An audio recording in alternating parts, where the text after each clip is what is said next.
Friday morning, my street looked like the opening shot of a crime show. 2 county trucks at the end of my driveway. A sheriff's cruiser behind them, neighbors lined up on the walking path above the lake, and 16 concrete blocks sitting across my ramp like gray tombstones. While our HOA president in her navy blazer tried to explain with a straight face that this was all for the good of the community. Then the county engineer turned so everyone could hear and said, "Nah, these blocks are inside Mr. Henderson's private easement.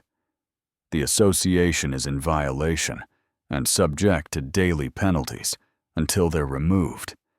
And you could feel the mood flip in real time, like somebody had finally opened a window in a crowded room. I just stood there with a binder under my arm thinking I'm a 61-year-old retired librarian, and somehow paper and ink just knocked my HOA flat in front of my entire neighborhood. You know what I mean, I'm Mark Henderson, and most of my life I've been the quiet guy on the corner, the one who waves from the mailbox, returns tools.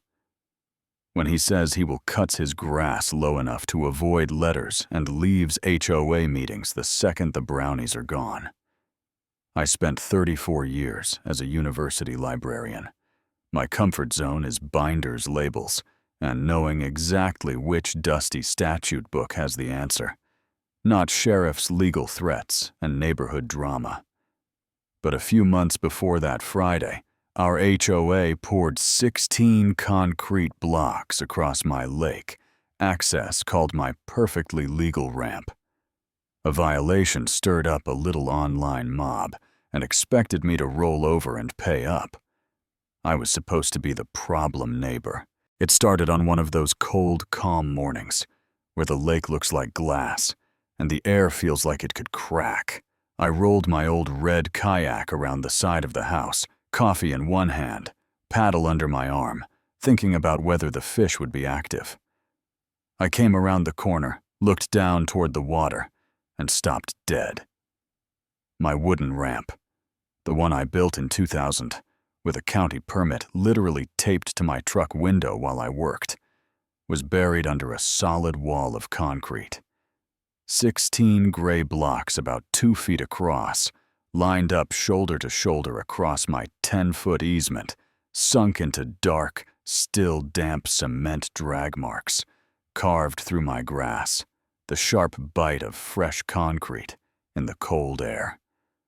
I walked down the hill in that slow way you walk toward a wreck on the highway, hoping it looks different up close. But it didn't. The blocks were staggered so you couldn't squeeze between them. My ramp just disappeared under the wall like it had never existed. Then I saw a broken plastic strap, half buried in the mud with 3 letters on it. Pine Harbor Landing, our HOA's logo, and I remember saying out loud, "You've got to be kidding me. I'm not the type to start kicking blocks or yelling, so I did what I know." I documented, I set the kayak down, pulled out my phone, and took pictures from every angle, wide shot of the whole line. Close-ups of damp cement, drag marks my survey stake in frame with the first block tire tracks, boot prints, anything that told the story. The timestamp on the first photo read 10 a.m. Then I went inside to make sure I wasn't losing my mind. My office looks like a tiny records room.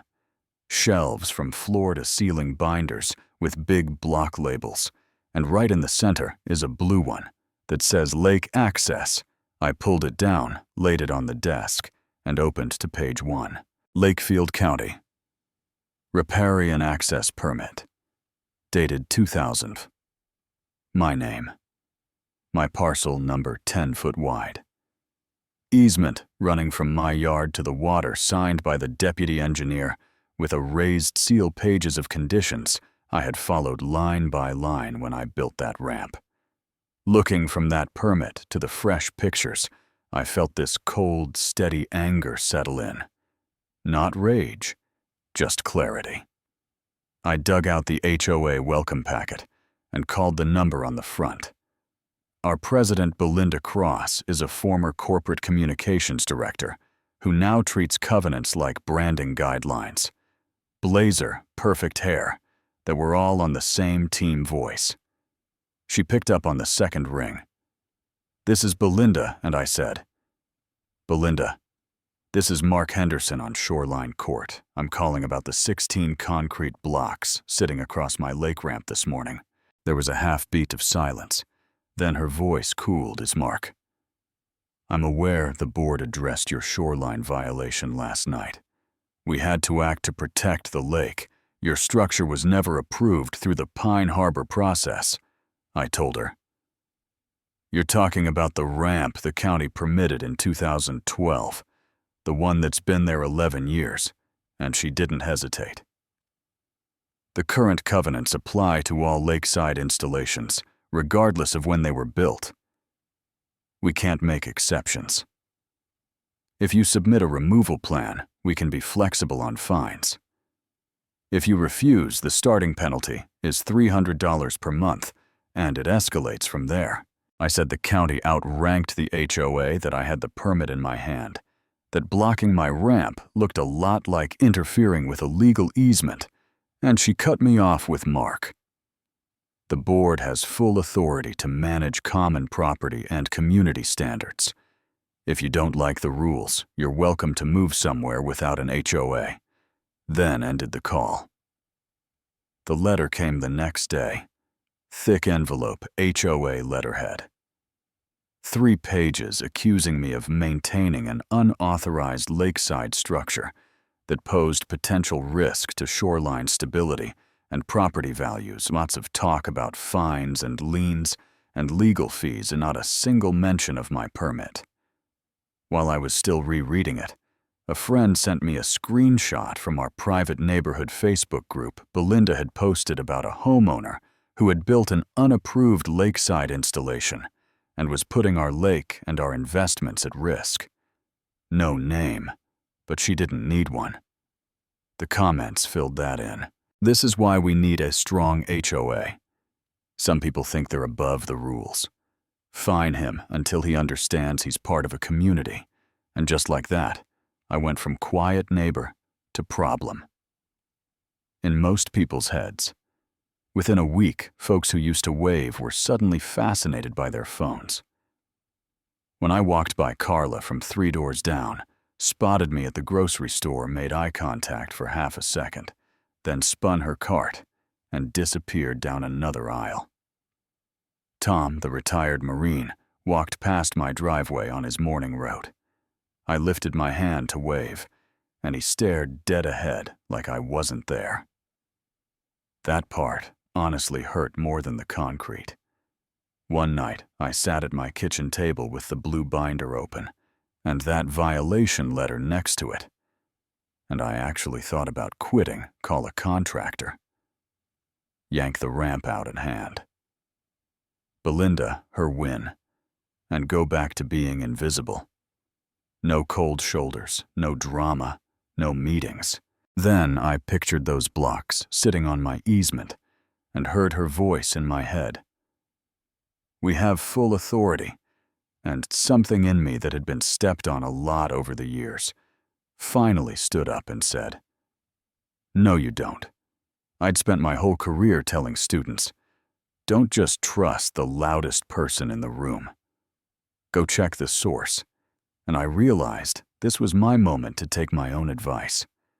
So that Saturday, instead of fishing, I drove to the Lakefield County Law Library on the 3rd floor of the old courthouse. Fluorescent lights, humming shelves of statutes. Nobody reads until they're desperate. And I did what I do best. I dug. I looked up shoreline ordinances, state statutes about homeowner associations, easement law, anything that linked county permit and HOA, and after a couple hours, it got simple. There was a statute saying associations can't enforce covenants that conflict with permits issued by a government agency with jurisdiction.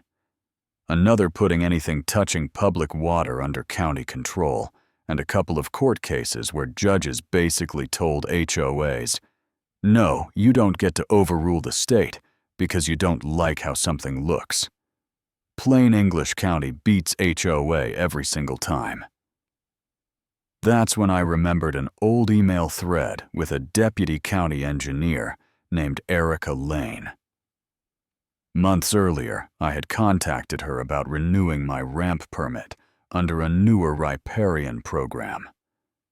Filled out the forms, sent drawings, then let it sit because life was quiet. Sitting there in the law library with those statutes in front of me, I opened that thread and typed, "Hi Erica, my HOA has placed 16 concrete blocks on my recorded easement and is threatening fines unless I remove a ramp your office permitted in 2012.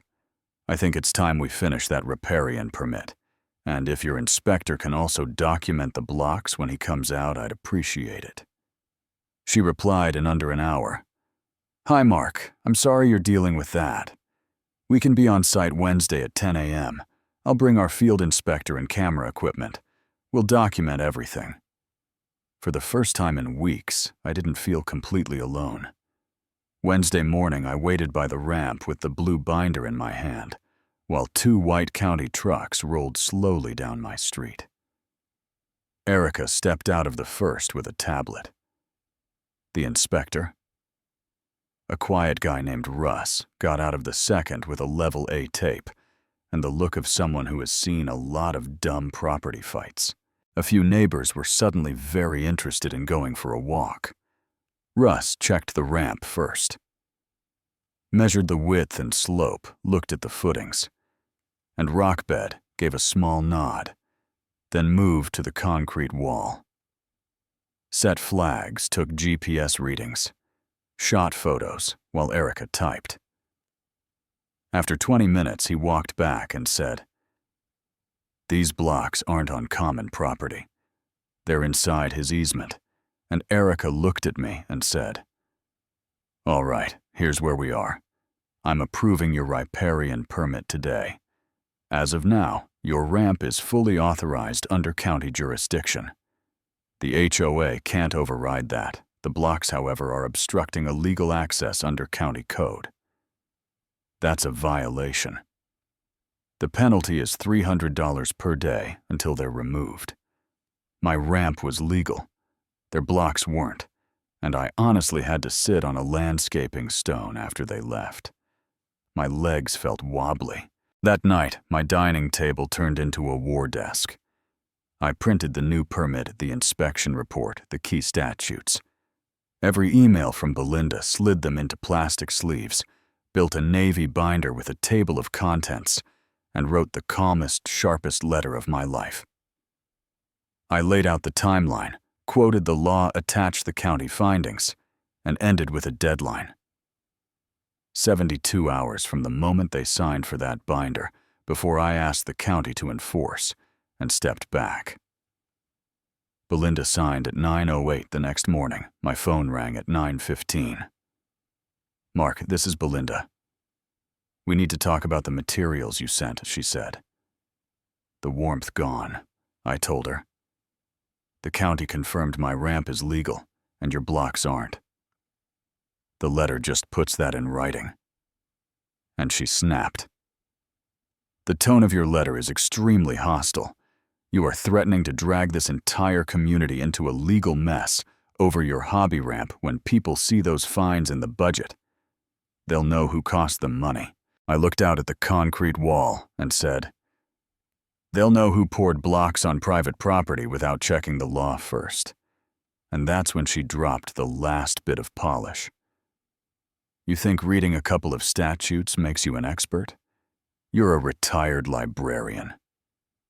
Mark, not a lawyer.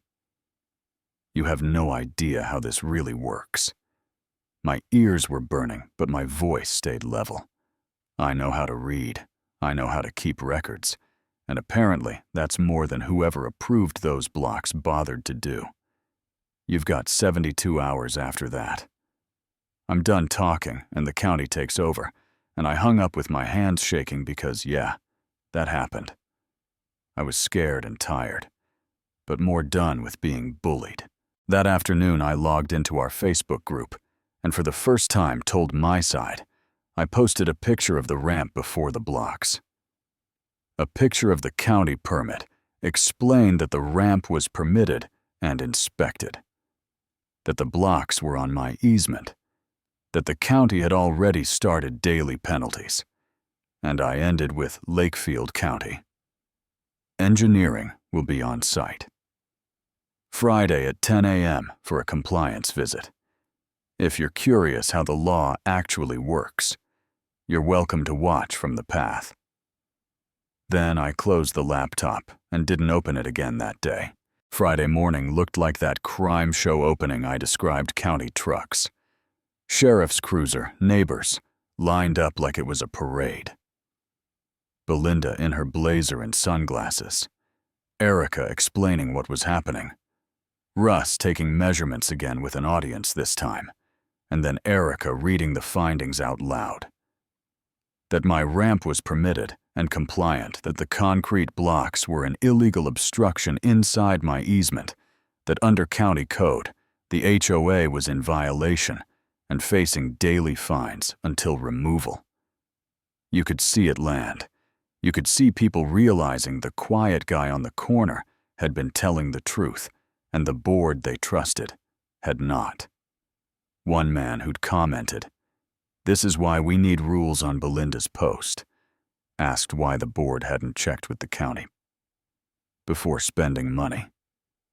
The sheriff added calm, "As you like that, county law outranks HOA rules every time," and Belinda suddenly didn't have any spin left. 3 days later, a contractor crew hired by the HOA showed up with a loader and a flatbed.